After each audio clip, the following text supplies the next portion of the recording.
आइए बच्चों, आज हम बिहार बोर्ड क्लास 12 उर्दू का एक बहुत ही इम्पोर्टेंट चैप्टर देखने वाले हैं जिसका नाम है साहिर लुधियानवी। बच्चों, इससे पहले वाली वीडियो में मैंने आपको गीत के बारे में समझा दिया था कि गीत क्या है, उसको हम लोगों ने पढ़ा था और समझा था। आज के इस वीडियो में हम साहिर लुधियानवी को पढ़ेंगे और इसको समझेंगे। तो चलिए हम शुरू करते हैं। बच्चों, कह रहा है साहिर लुधियानवी। आप इस वर्ड को पकड़िए, साहिर लुधियानवी मतलब साहिर कहाँ के थे? लुधियाना के थे। शायर की सबसे अच्छी बात ये होती है बच्चों कि वो जहाँ पर रहते हैं उस जगह का नाम भी अपने नाम के साथ लिख देते हैं, जिससे पता चलता है कि वो शायर कहाँ के थे। साहिर लुधियानवी कहाँ के थे? लुधियाना के थे। एक नंबर यहाँ से हो गया, ऑब्जेक्टिव बन गया। आएगा एग्जाम में, साहिर लुधियानवी कहाँ के थे? तो लुधियाना के थे। अकबर इलाहाबादी, अकबर कहाँ के थे? इलाहाबाद के थे। सुहेल अजीमाबादी, सुहेल कहाँ के थे? अजीमाबाद के थे। अजीमाबाद मतलब पटना। तो वही बच्चों, साहिर लुधियानवी कहाँ के थे? साहिर लुधियाना के थे। याद ही नहीं करना है, साहिर लुधियानवी लुधियाना। असल नाम अब्दुल हई और साहिर तखल्लुस था। बच्चों, साहिर लुधियानवी का असल नाम अब्दुल हई था और साहिर तखल्लुस था। तखल्लुस मतलब शेरो शायरी में शायर द्वारा इस्तेमाल किया गया नाम ही तखल्लुस कहलाता है। मैं जब इस चैप्टर को पढ़ूंगा तो साथ में मैं मेन जो पॉइंट उसको मैं हाईलाइट करूंगा और मेरे द्वारा हाईलाइट किए गए पॉइंट को आप नोटबुक में लिखिएगा और उसे ज़रूर से याद कीजिएगा। मैं यह प्रयास करूंगा कि मैं उन पॉइंट को याद कराने का भी प्रयास करूं ताकि आपको याद ना करना पड़े। तो चलिए हम देखते हैं। पर 8 मार्च 1912 को लुधियाना में पैदा हुए। मैंने आपको नाम से स्पष्ट करवा दिया था कि कहाँ ये पैदा हुए थे, लुधियाना में। 8 मार्च 1912 को। बच्चों, मैं सलाह दूंगा कि आप 8 मार्च, आप ईस्वी शताब्दी आप याद मत रखिए, ये समय की बर्बादी है। आप किसी भी शायर, किसी भी लेखक की आप ईस्वी और शताब्दी याद मत रखिए, इससे कुछ इफेक्ट नहीं पड़ेगा आपके एग्जाम में। आप मेन पॉइंट को याद रखिए, उससे आप 50 को ही तो बनाना है, 50 को आराम से बन जाएगा। आप झूठों के ये सब याद रखिएगा, 8 मार्च 1912 रटिएगा, कुछ फायदा होने वाला नहीं। इससे बेटर है कि आप मेन पॉइंट पर आप फोकस कीजिएगा, तो वो बेटर रहेगा आपका, उससे सब्जेक्टिव भी निकल जाएगा। ये उतना इंपॉर्टेंट नहीं है। 8 मार्च 1912 को लुधियाना में पैदा हुए। हाँ, ये याद रखिए कि साहिर लुधियानवी कहाँ पैदा हुए? तो लुधियाना में पैदा हुए। ईस्वी और शताब्दी के ज़्यादा फेरा में मत पड़िए। तो बहरहाल शुरू करते हैं। साहिर के वालिद चौधरी फजल मोहम्मद और दादा फतह मोहम्मद नामी गरामी जमींदार थे। कह रहा है बच्चों कि साहिर के जो वालिद थे, जो पिताजी थे, और उनके जो दादा थे वो नामी गरामी जमींदार थे और उनका नाम था फजल मोहम्मद और फतह मोहम्मद। फजल मोहम्मद इनके वालिद और फतह मोहम्मद इनके दादा। ये इंपॉर्टेंट है बच्चों। कहेगा कि साहिर के वालिद का नाम फजल मोहम्मद, साहिर के दादा का नाम फतह मोहम्मद। फ से फजल, फ से फतह, फ से फजल, फ से फतह। तो याद हो गया, उम्मीद करते हैं बच्चों। और क्या थे? ये जमींदार थे। जमींदार का मतलब कोई गांव का मालिक। सरदार बेगम उनकी वालिदा थी। सरदार बेगम साहिर की वालिदा का नाम था, इनके माताजी का नाम था सरदार बेगम। बच्चों, साहिर साहब अपनी वालिदा से, अपनी माँ से बेइंतहा मोहब्बत करते थे, बहुत ही ज़्यादा मोहब्बत करते थे। तो बच्चों, इनके वालिदा का नाम याद करने का ट्रिक, स से साहिर, स से सरदार। सरदार बेगम इनकी वालिदा थी। साहिर के वालिदैन, वालिदैन मतलब माता पिता, साहिर के वालिदैन के आपसी ताल्लुकात अच्छे नहीं रहे। जो इनके माता पिता के बीच का जो रिश्ता था वो अच्छा नहीं था और दोनों में इलाहदगी हो गई और दोनों अलग हो गए। साहिर अपनी वालिदा के हमराह रहे। हाँ बच्चों, साहिर साहब अपनी माता से, अपनी माँ से बहुत ज़्यादा ही प्यार करते थे। इसलिए जब माता पिता इनके अलग हो गए तो गाँव वालों ने इनसे पूछा, ये 11 साल के थे बच्चों, 11 साल के। तो गाँव वालों ने इनसे पूछा कि तुम अपने पिताजी के साथ रहना चाहते हो कि अपनी माँ के साथ रहना चाहते हो? तो बच्चों, इन्होंने एक बार में कहा कि मैं अपनी माँ के साथ रहना चाहता हूँ। यहाँ पर बच्चों ध्यान देने वाली बात यह है कि ये जो साहिर थे, इनके पिताजी की 3 शादियां थी बच्चों। बाकी जो 2 बीवियां थीं, इनसे सिर्फ लड़कियां थीं। ये जो सरदार बेगम थी, इन्हीं से सिर्फ लड़का था जिसका नाम था साहिर लुधियानवी।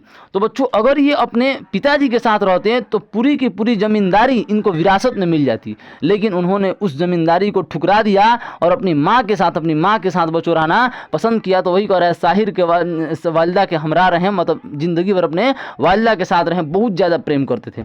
माँ बेटे की सरपरस्ती उनके मामू अब्दुल रशीद ने की। बच्चों, कोई तो सहारा चाहिए ना, बच्चा है छोटा सा, माँ है, लेडीज़ है, तो कोई तो सहारा चाहिए। तो इनकी सरपरस्ती, इनकी देखरेख कौन की? सरपरस्ती का मतलब होता है देखरेख कौन की?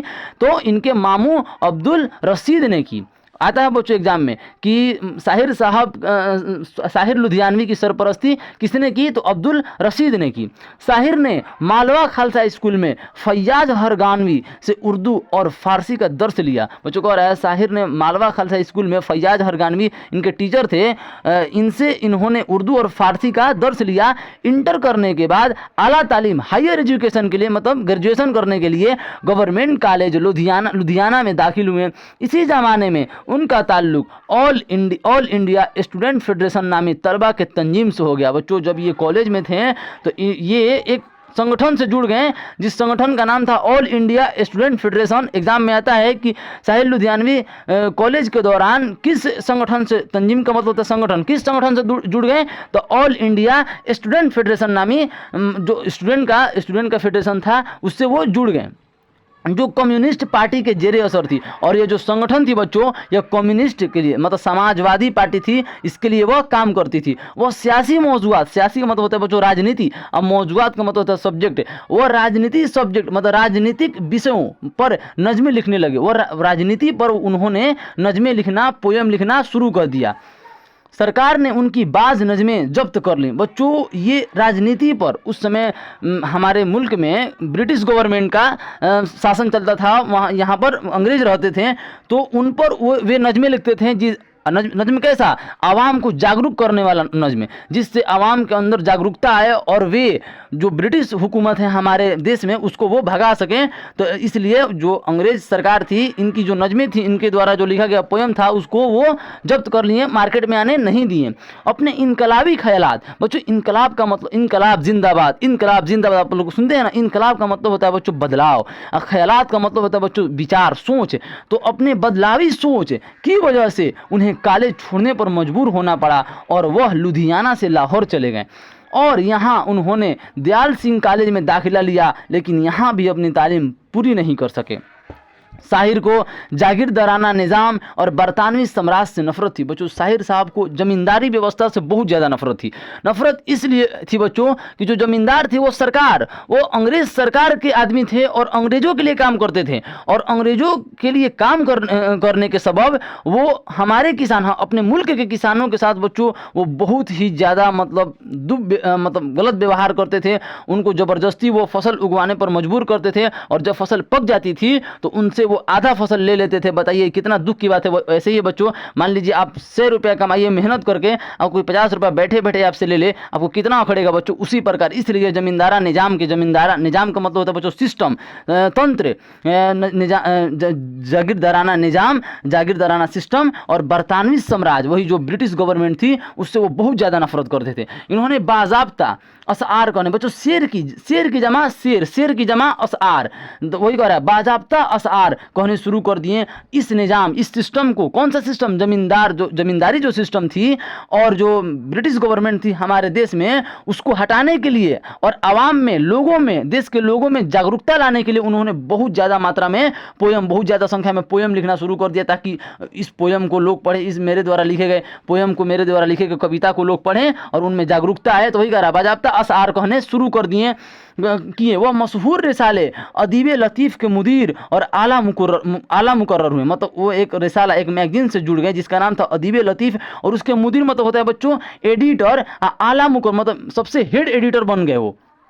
1945 में वह सज्जाद ज़हीर अली सरदार जाफरी वगैरह के हमरा बम्बई आए। कह रहा है कि अपने दोस्तों के साथ, वो सज्जाद उनके दोस्तों का नाम सज्जाद ज़हीर अली सरदार जाफरी वगैरह के साथ, हमरा मतलब साथ, बम्बई आए। तकसीम हिंद मतलब हिंदुस्तान का बंटवारा, हिंद मतलब हिंदुस्तान, तकसीम मतलब बंटवारा, यह मिठाइयाँ गरीबों में तकसीम कर दो, बांट दो। तकसीम हिंद के वक्त वह बम्बई में ही थे। जब मुल्क का बंटवारा हो रहा था बच्चों तो वो बम्बई में ही थे। इन्होंने फसादात के मनाजिर अपने आंखों से देखे थे। बच्चों जब हिंदुस्तान पाकिस्तान का जब बंटवारा हो रहा था तो बहुत ही ज़्यादा संख्या में मारकाट हुआ था। बच्चों खून की नदियाँ बह गई थी, लोग खून के प्यासे हो गए थे। ये जितने भी सीन थे, जितने भी दृश्य थे, इन्होंने अपने आंखों से देखा था। मनाजिर का मतलब होता है बच्चों दृश्य, नज़ारा, मनाजिर अपनी आंखों से देखे थे। बहुत ही दुखदाई घटना थी बच्चों वो, जब हिंदुस्तान पाकिस्तान का जब बंटवारा हो रहा था। बंटवारा हो रहा था कोई बात नहीं है, लेकिन बच्चों मार काट बहुत ज़्यादा हो रहा था, एक दूसरे के खून के प्यासे थे लोग। तो उस सभी नज़ारों को इन्होंने अपनी आंखों से देखा था। साहिर के दोस्त ने उनकी माँ को पाकिस्तान भिजवा दिया। साहिर के जो दोस्त थे भिजवा दिया था, जो तकसीम अजीम के वक्त लुधियाना में ही थी। इनके दोस्तों ने इनसे कहा कि माँ को पाकिस्तान भिजवा दो, क्योंकि यहाँ पर उनकी जान को खतरा है। तो इसलिए वो पाकिस्तान चली गई। साहिर माँ की तलाश में लाहौर गए। ये अपनी माँ से बेइंतहा मोहब्बत करते थे, इसलिए अपनी माँ की तलाश में वो लाहौर चले गए। वहाँ क़याम के दौरान, वहाँ रहने के दौरान, क़याम मतलब रहना, वहाँ क़याम के दौरान चौधरी नज़ीर के रिसाले सवेरा से मुंसलिक हो गए। जब वहाँ पर रहते थे, वहाँ पर भी एक रिसाला चलता था, मैगजीन, छोटी छोटी किताबों को हम मैगजीन बोलते हैं बच्चों। मुंसलिक वहाँ ये वो एक रिसाला मैगजीन जिसका नाम था सवेरा से जुड़ गए। ये इतना इंपॉर्टेंट नहीं है, बस सुन लीजिए बच्चों, ताकि रीडिंग आपको करने आ जाए और जो इससे सब्जेक्टिव बने वो आप लिख सकें। लाहौर से दिल्ली आने पर वह शाहराह के मुदीर मुकर्रर हुए। इन्होंने प्रीत लड़ी की भी इदारत की, मतलब एडिटिंग की, एडिटिंग मतलब होता सुधारना। मई 1949 में भिमंडी बम्बई में तरक्की पसंद मुसन्निफिन कांग्रेस में शिरकत के लिए साहिर बम्बई आए, तो उन्होंने यहीं मुस्तकिल क़याम का फ़ैसला किया और फिल्मी दुनिया से वाबिस्ता हो गए। कह रहे बच्चों कि मई 1949 ईस्वी में ये भिमंडी, बम्बई का एक जगह का नाम है भिमंडी, वहाँ पर आए और वहाँ मुसन्निफ़ की जमा होता है बच्चों मुसन्निफिन। मुसन्निफ़ मतलब लेखक का प्लुरल, तो लेखकों, तो मुसन्निफ़ की जमा मुसन्निफिन। एक बैठक थी, वहाँ पर साहिर साहब गए और बम्बई में ये बैठक थी। तो वो सोचे कि अब मैं यहीं पर रहूँगा हमेशा के लिए, अब मैं यहीं पर बस जाऊँगा। मुस्तकिल क़याम का मतलब होता है यहीं पर हमेशा के लिए बस जाऊँगा, और फिल्मी दुनिया से वाबिस्ता हो गए। और बच्चों जो बॉलीवुड कहाँ है, मुंबई में ही तो है, तो वो बॉलीवुड से जुड़ गए। फिल्मी दुनिया का मतलब बॉलीवुड से जुड़ गए। तो एग्जाम में आएगा कि साहिर लुधियानवी कहाँ पर मुस्तकिल क़याम किए, तो मुंबई में, क्योंकि वहाँ पर बॉलीवुड है और वो फिल्मी दुनिया से जुड़ गए।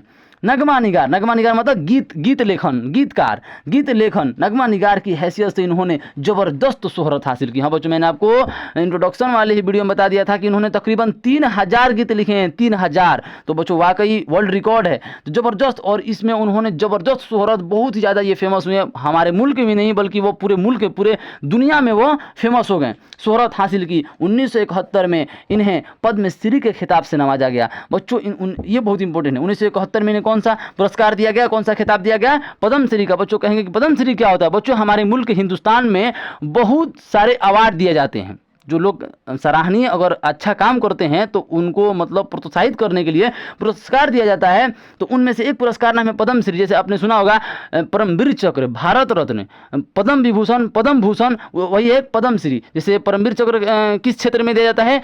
वीरता के क्षेत्र में। कोई सोल्जर है, उसने बहुत साहस वाला काम किया है तो उसको परमवीर चक्र दिया जाता है। उसी प्रकार अगर कोई कलाकार है, वो अपनी कला के माध्यम से लोगों का मन मोह लिया और उसकी कला पूरी दुनिया में मशहूर हो गई, लोग उसको पसंद करने लगे और साथ ही साथ वो अपने मुल्क का नाम भी रोशन किया, तो उसको पद्मश्री का अवार्ड दिया जाता है। जैसे कोई क्रिकेटर है, कोई बहुत अच्छा क्रिकेट खेला और उसका नाम पूरे दुनिया में हो गया और उसके नाम के साथ अपने देश का भी नाम रोशन किया, तो उसको कौन सा पुरस्कार दिया जाएगा? पद्मश्री का पुरस्कार उसको दिया जाएगा। तो उसी प्रकार इन्होंने जो गीत लिखे हैं वो बहुत ही सराहनीय, उसका जो प्रचार था पूरी दुनिया में हुआ, तो इसलिए इनको पद्मश्री का खिताब से नवाजा गया। इन्हें उनके मजमूए आओ कोई ख्वाब बुने पर सोवियत लैंड नेहरू अवार्ड। बच्चों सोवियत मतलब रूस का पूरा नाम था union of Soviet socialist Republican, तो एक पुरस्कार का नाम है सोवियत लैंड नेहरू अवार्ड भी पेश किया गया।